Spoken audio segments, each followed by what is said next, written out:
बिस्मिल्लाहिर्रहमानिर्रहीम। मेरे चैनल पर खुश आमदीद। कहानी का आगाज करते हैं। राजू एक लकड़हारा था। इसकी उम्र 18-19 साल की थी। वो अपनी माँ के साथ एक गांव में रहता था। वो रोज जंगल से लकड़ियां काटता और इन्हें फरोख्त करके इनसे मिलने वाली रकम अपनी माँ को लाकर देता था, जिससे वो घर का खर्च चलाती थी।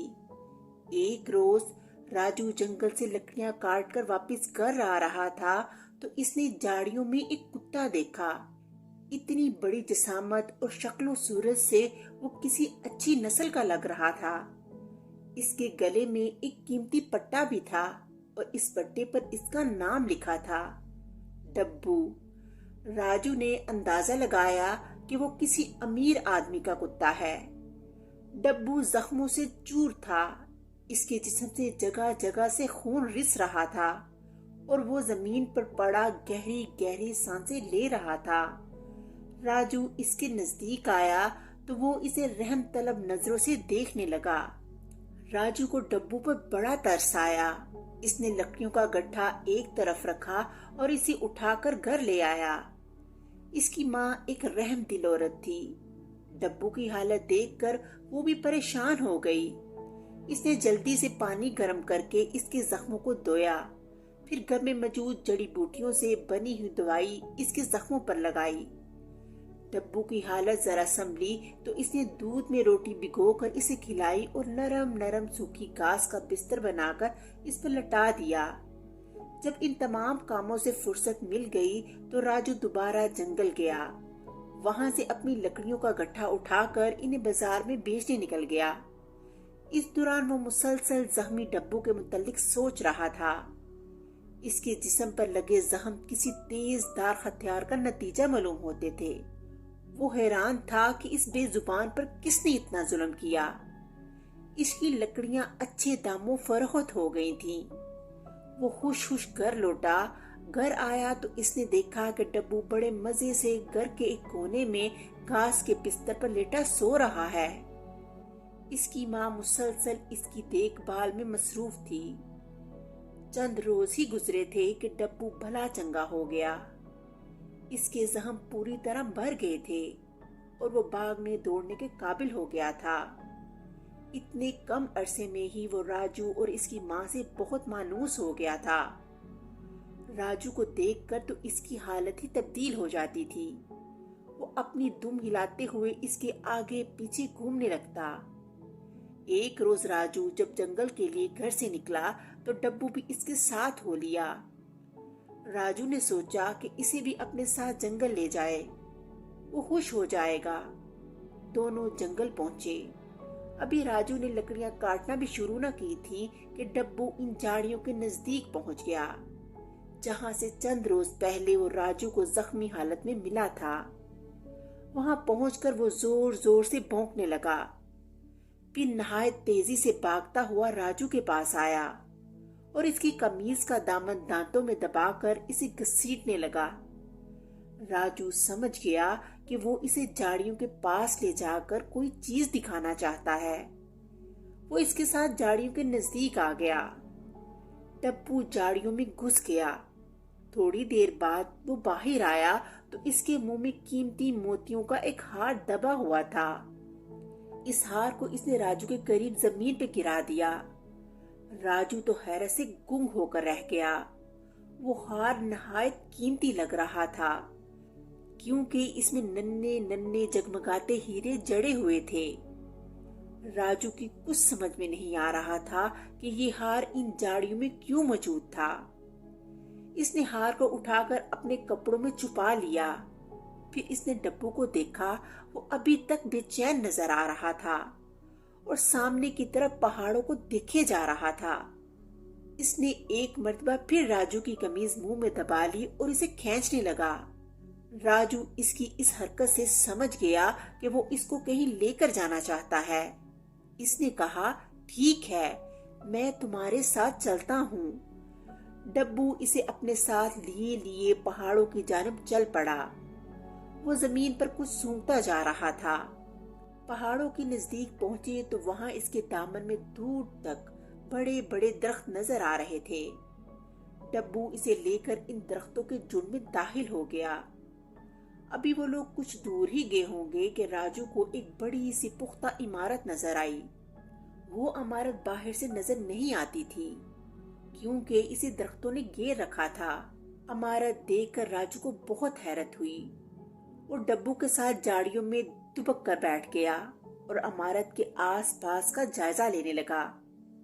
اس عمارت کے باہر اسے چند لوگ نظر آئے۔ ان کی شکلیں کافی خطرناک تھیں اور ان کے میانوں میں تلواریں نظر آ رہی تھیں۔ ان لوگوں کو دیکھ کر ڈبو ایک مرتبہ پھر بے چین ہو گیا اور آگے بڑھنے کی کوشش کرنے لگا۔ راجو نے اسے بڑی مشکل سے قابو کیا اور دھیرے سے بولا، یہ لوگ تو مجھے ڈاکو لگتے ہیں، اگر انہوں نے ہمیں دیکھ لیا تو مار ڈالیں گے۔ ہمیں جوش کی نہیں، ہوش کی ضرورت ہے۔ یہ کہہ کر اس نے ڈبو کے گلے میں پڑے ہوئے پٹے کو پکڑا اور واپسی کے لیے مڑ گیا۔ وہاں سے واپس آ کر اس نے دوبارہ اپنا کام شروع کر دیا۔ دوپہر ڈلنے تک اس نے بہت سی لکڑیاں کاٹ لی تھیں۔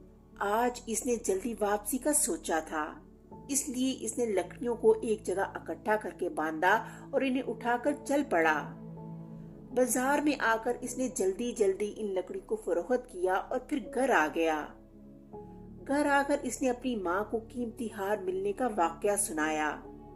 اس نے ماں کو یہ نہیں بتایا تھا کہ ڈبو کے ساتھ وہ ان خوفناک ڈاکوؤں کے ٹھکانے تک پہنچ گیا تھا، کیونکہ یہ بات سن کر اس کی ماں خوف زدہ ہو جاتی۔ اس کی ماں نے ہار اس سے لے کر احتیاط سے صندوق میں رکھ دیا اور بولی، اگر کبھی اس کا مالک مل گیا تو ہم یہ ہار اسے واپس کر دیں گے۔ جب رات ہو گئی تو راجو چپکے سے اٹھا۔ اس کی ماں گہری نیند سو رہی تھی۔ اس نے ڈبو کو ساتھ لیا اور خاموشی سے دروازہ کھول کر باہر نکل آیا۔ باہر نکلا تو ہر طرف سناٹا تھا۔ سب لوگ مزے سے اپنے اپنے گھروں میں بستر میں دبکے خواب خرگوش کے مزے لے رہے تھے۔ اس نے نیچے زمین پر بیٹھ کر ڈبو سے آہستگی سے کہا، ہم لوگ ایک خطرناک مہم پر جا رہے ہیں، تم وہاں جا کر بالکل شور مت کرنا ورنہ ہم دونوں ہی مارے جائیں گے۔ یہ بات سن کر ڈبو تیزی سے اپنی دم ہلانے لگا، جیسے راجو کا مطلب سمجھ گیا ہو۔ وہ لوگ تیز تیز چلتے ہوئے جلد ہی اس جگہ پہنچ گئے جہاں پر وہ پر اسرار عمارت تھی۔ وہ گہرے اندھیرے میں ڈوبی ہوئی تھی، البتہ اس کی کھڑکیوں سے روشنی چن چن کر باہر آ رہی تھی۔ راجو نے خوب غور سے آس پاس دیکھا، اسے کوئی پہرے دار نظر نہ آیا۔ وہ دبے قدموں آگے بڑھا اور اس عمارت کے مرکزی دروازے پر پہنچ گیا۔ ابھی وہ دروازے کو دھکا بھی نہیں دے پایا تھا کہ اس کے کانوں میں ایک گرجدار آواز آئی، کون ہے؟ راجو کے جسم پہ خوف کی ایک لہر دوڑ گئی۔ اس نے کمر سے بندھا خنجر نکال کر ہاتھ میں پکڑ لیا اور اندازہ کرنے لگا کہ آواز کہاں سے آئی تھی۔ عمارت کے قریب ہی ایک پانی کا تالاب تھا۔ اس میں کوئی شخص موجود تھا۔ اس شخص نے راجو کو دیکھ لیا تھا اور اب تالاب سے نکل کر اس کی طرف آنا چاہتا تھا۔ ڈبو نے جو یہ دیکھا تو وہ غراتا ہوا اس کی طرف بڑھا۔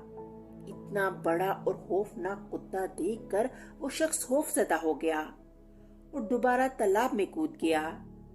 ڈبو اس کے پاس جا کر کنارے پر کھڑا ہو گیا۔ وہ جیسے ہی باہر نکل کی کوشش کرتا، ڈبو خوفناک اور دل دہلا دینے والی گراہٹوں کے ساتھ اس پر چپڑنے کی کوشش کرتا۔ یہ دیکھ کر راجو کے ہونٹوں پر مسکراہٹ آ گئی اور وہ دروازہ کھول کر اندر داخل ہو گیا۔ وہ سمجھ گیا تھا کہ ڈبو اس آدمی کو تالاب سے باہر نہیں نکلنے دے گا۔ اندر عمارت میں دیواروں پر مشلیں روشن تھیں اور وہاں بڑے بڑے کمرے تھے۔ راجو آگے بڑھا۔ ایک جگہ اسے سیڑھیاں نیچے جاتی دکھائی دیں۔ وہ سیڑھیاں اترنے لگا اور ایک تہہ خانے میں پہنچ گیا۔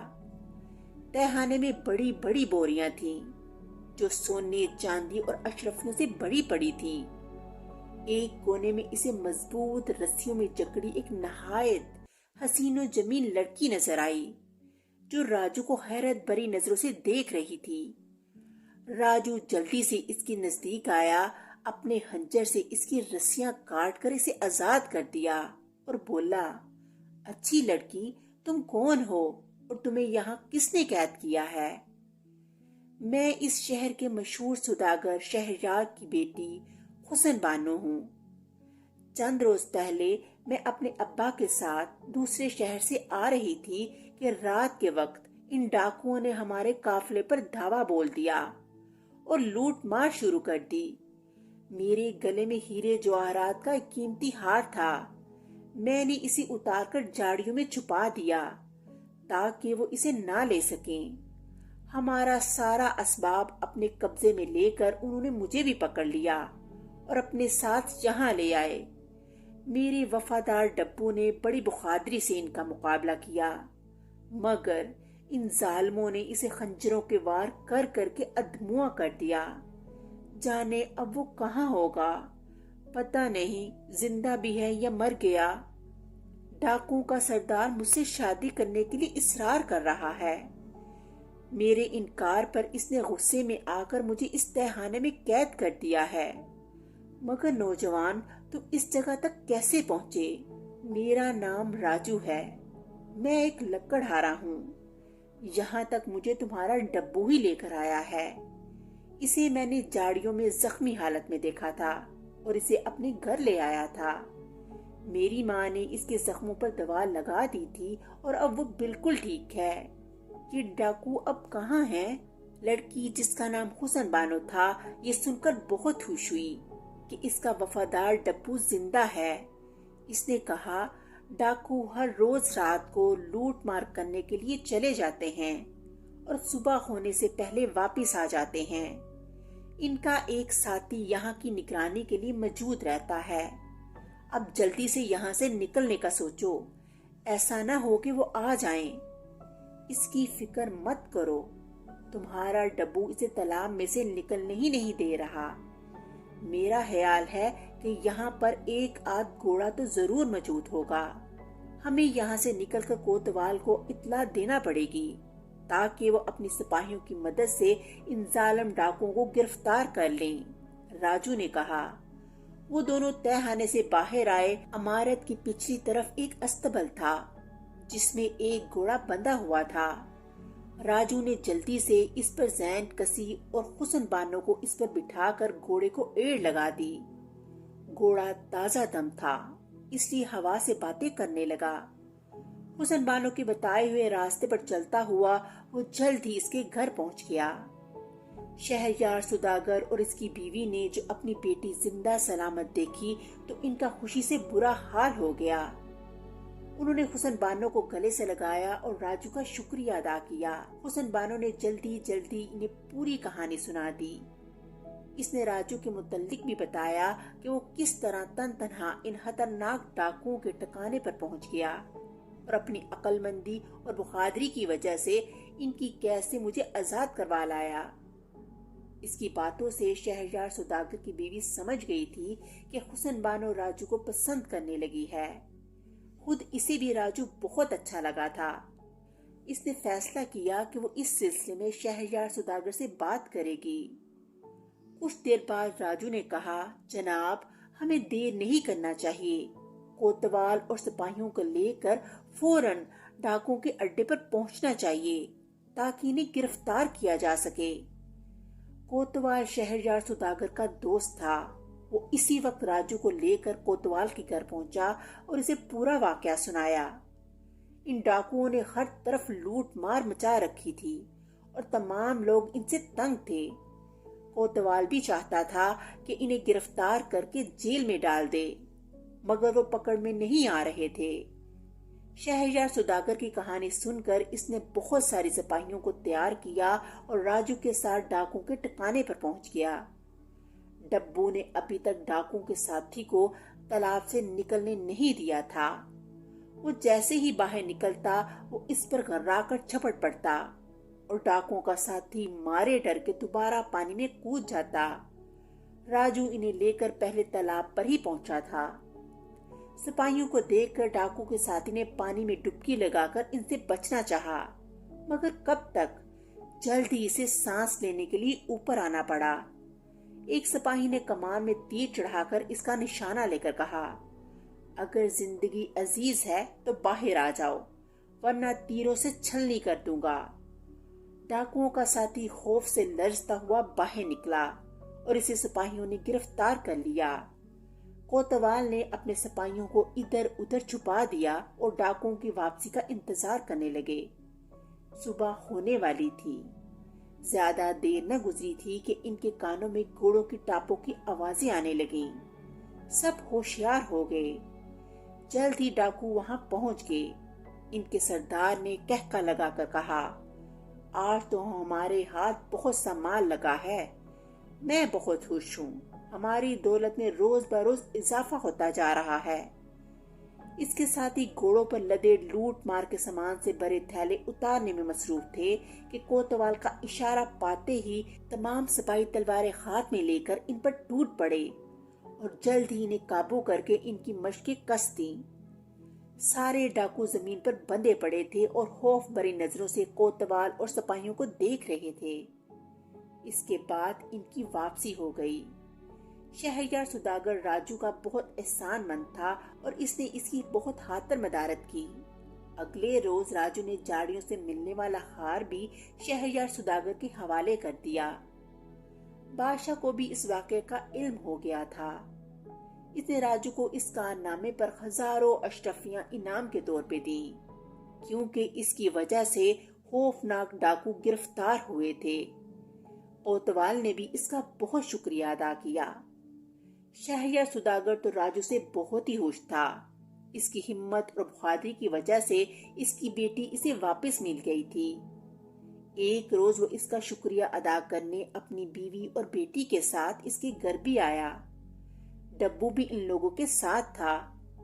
राजू की माँ इन्हें देखकर बहुत खुश हुई। वो इस बात पर भी फूले ना समा रही थी कि इसके बेटे ने इतनी बहादुरी का काम सर अंजाम दिया है, जिसकी वजह से सब इसकी तारीफ कर रहे हैं। सुदागर राजू की शराफत और ईमानदारी से भी बहुत मुतासिर था, क्योंकि इतनी गुर्बत के बावजूद उसने हुसन बानो का हीरे जवाहरात का कीमती हार भी इन्हें वापस कर दिया था, जो डाकुओं के हमले के दौरान इसने झाड़ियों में छुपा दिया था। इसने फैसला कर लिया कि हुसन बानो की शादी ईमानदार और बहादुर राजू से करेगा। अपने इस फैसले का इजहार जब इसने अपनी बीवी के सामने किया तो वो भी बहुत खुश हुई और बोली, मैं खुद आपसे यही बात करने वाली थी। हुसन बानो के लिए हमें राजू जैसा शोहर ढूंढने से भी नहीं मिलेगा। चंद रोज बाद राजू और हुसन बानो की बड़ी धूमधाम से शादी हो गई। राजू इस शादी से बहुत ही ज्यादा खुश था। इसने जब पहली बार हुसन बानो को देखा तो वो इसी वक्त इसे अच्छी लगने लगी थी। बादशाह ने इनाम में जो इशरफियां राजू को दी थी, इनसे इसने शहर में एक बड़ा सा घर खरीद लिया और खुद भी तिजारत करने लगा। अब इसके दिन फिर गए थे और वो अपनी माँ और हुसन बानो के साथ हंसी खुशी जिंदगी गुजारने लगा। इस तरह कहानी का इख्तिताम हो गया। अगली कहानी के साथ फिर मिलेंगे, तब तक के लिए अल्लाह हाफिज।